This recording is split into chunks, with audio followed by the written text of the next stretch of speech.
কি বলার জন্য সাথে ডেকেছেন বলেন। আচ্ছা, আপনি যাকে বিয়ে করছেন তার সঙ্গে কি আপনার আগে প্রেম ছিল নাকি এটা আঙ্কেল আন্টির পছন্দের মেয়ে? মা বাবার পছন্দের। তাহলে তো কোনো সমস্যাই নাই। চলুন আমরা আজই কাজে অফিসে গিয়ে বিয়েটা করে ফেলি। একবার বিয়ে হয়ে গেলে না সবাই মেনে নেবে।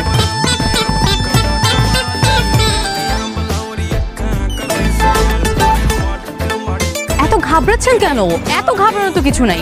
শুনেন, কত মানুষের বিয়ে ভেঙে যায়, বিয়ের দিন ভেঙে যায়, বিয়ের আগের দিনও ভেঙে যায়, এমনকি বিয়ের দিন কাজের সামনে কবুল বলার আগ মুহূর্তেও বিয়ে ভেঙে যায়।